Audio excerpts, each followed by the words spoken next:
It's the book of Hebrews, chapter 13 and verse 1. And he reads, "Let brotherly love continue." First of all, I also want to give all praises to Yahweh Bashem Shai, Bashem Rakudash, double honors to my apostles and elders of Great Millstone. Peace and blessings to the elect, Shalom. This is Brother Dawadath from GMS Detroit Camp, coming at you with another video through the Spirit and Power. Yahweh Bashem Shai, Bashem Rakudash. And today, I want to do a video entitled, "Let brotherly love continue." And Lord's with this video be edifying. All right, now, with the Spirit and power of Yahweh Bashem Shai, I've been blessed, to, be amongst, various different brothers from various different camps. We had, get together, in the Spirit. And it's just beautiful seeing, the camaraderie, the togetherness, the unity of brothers from all across Babylon. It's a beautiful thing. All right. Like it says here, let brotherly love continue, no matter where brothers are coming from, whether, whatever their background is, brothers still get together. And it's as if, even if you ain't seen a brother in a year, it's as if you just pick up where you left off, just like that. And brothers all get along, brothers can relate to each other. Why? Because, like the Apostle Paul said, the same afflictions are accomplishing your brethren that are in the world. 1 Peter 5 and verse 8, "Be sober, be vigilant, because your adversary, the devil, as a roaring lion, walketh about, seeking whom he may devour, whom resist steadfast in the faith, knowing that the same afflictions are accomplishing your brethren that are in the world." So other brothers within this faith are going through the exact same things you're going through, which that's one of the reasons why brothers can easily relate to one another. Why? Because the next brother is going through the exact same shit you're going through, and vice versa. You see, so when brothers link up, brothers, look, I already know how it is. I know how it is to go through this, to go through that, to deal with this, to deal with that. You see? And that's a beautiful thing. People in the world, they don't have this togetherness. Imagine multiple different brothers coming together, no fighting, no cops are called, nobody plotting on the next brother's woman, no fights break out, no stabbings, no arguments. It's a beautiful thing, and it's something that, through the power of Yahweh Bashem Shai, I'll cherish forever, Lord willing. But the God of all grace, who have called us into his eternal glory by Hamashiach Yahweh Shai. See, we've been called into this thing. We don't know whether or not we've been chosen. We'll know whether or not we've been chosen, if we endure to the end. But the Most High God of all grace, who hath called us into his eternal glory by Hamashiach Yahweh Shai. All right? After ye have suffered a while, make you perfect, establish, strengthen, settle you. So first we have to do what? We got to suffer, all right, in order to be made perfect. Scripture says what? Yahweh Shai was made perfect through sufferings. See, so it's really the suffering, the hell that you go through that's serving to perfect you. Why? Because it's removing those impurities. What impurities? It's removing your doubt. It's removing your uncertainty. It's strengthening your faith, all right? Building up your faith, increasing your faith, all right? And getting rid of that doubt, all right? You could even say doubt is the opposite of faith. Because why? You're not sure whether or not it's going to happen. See? After that, you have suffered a while, make you perfect, establish, strengthen, settle you. See? So, the point being that what? We're going to go through certain things, but guess what? Brothers are going through the exact same thing. So just to have this great gathering of different brothers, is a beautiful thing. Let me see. I think it says skirts. Yeah, Psalm 133, verse 1. The Song of the Degrees of David. Behold, how good and how pleasant it is for brethren to dwell together in unity. This is the real unity camp. Brothers that teach the same doctrine. Okay? Not the madness. You got, Sakari, they may do a thing with this group and that group and X, Y, and Z. But let's say a brother comes up and says, well, what's the mark of the beast? Is the Sakari going to speak up and say, oh, it's the chip? Right? Or they're going to defer to one another. See, well, some believe it's this. It could be a philosophy. It could be a chip. It could be... You see what I'm saying? That's not unity. That's confusion.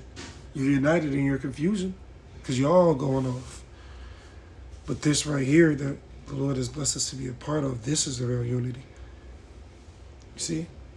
And it's a pleasing thing in the sight of the Most High for brothers to dwell together in unity. Deuteronomy 28.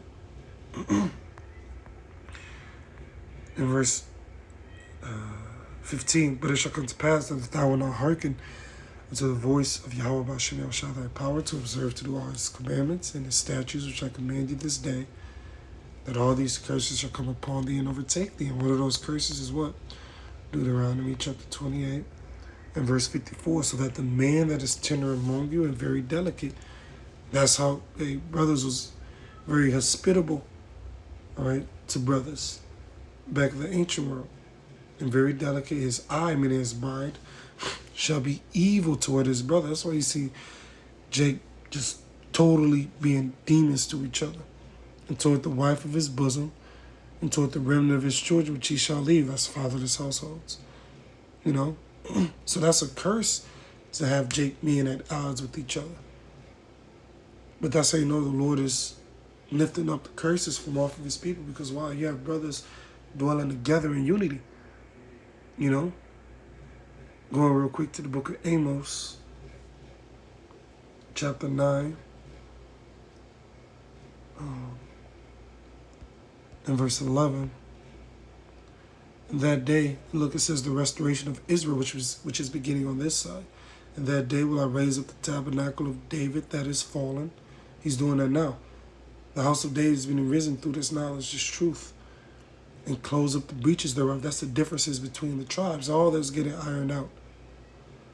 And I'll raise up his ruins and I will build it as in the days of old. This is a time period that we're literally living in now. The raising up of the tabernacle of David, the members of the Lord's elect, which comes from all 12 tribes. So the tribes are coming together right now. See? So, continuing on. So I'm going to go from there to, I think it says fill the bow.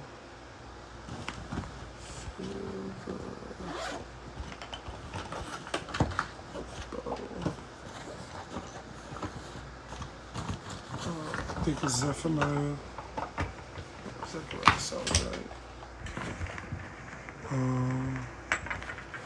Try this one.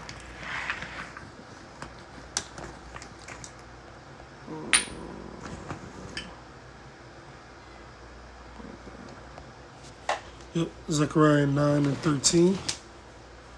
When I have bent Judah for me, filled the bow with Ephraim. So that's the tribes coming together, which Judah is mighty. The southern kingdom is mighty as a whole. Ephraim's mighty as a whole. But the power between the arrow and the bow is at its height when the two are used together. You can do some damage with a bow. You can do a lot of damage with an arrow. But together, that's when you have the largest effect. You see?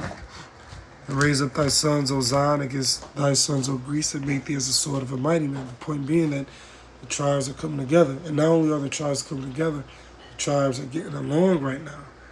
We was at camp yesterday, a brother said, we was at camp yesterday, and this random Asherite woman, she walked up and she greeted us. Want no hatred, no, you know what I'm saying? She greeted us, She greeted us. They ain't look down, no, I don't like them. She ain't snarl at us, and that was a pleasant thing. It's more than likely, brother probably claimed her up, for the fourth chapter. We're living within some beautiful times. where the last handful of prophecies are just going to get rolled on out so we can get up out of here. That's why brothers are so heavy to doing videos on that chip, because why? Once that happens, hey, it's over with. It's over with. We'll be out of here soon. So the scripture say, give them no rest until he established, until he make Jerusalem a praise on the earth. We trying to get up out of here. Right? Moving on. This is, we'll probably close on this. Don't have to make it too long. Isaiah 11 and verse. Look, the restored remnant. Same kind of title it was saying in Amos the 9th chapter. It shall come to pass in that day that Yahweh B'Shem Yahushua shall set his hand again the second time to recover the remnant of his people. That's the elect, who shall be left from Assyria, and from Egypt, and from Pathros, and from Cush, and from Elam, and from Shinar, and from Hamath, and from the islands of the sea.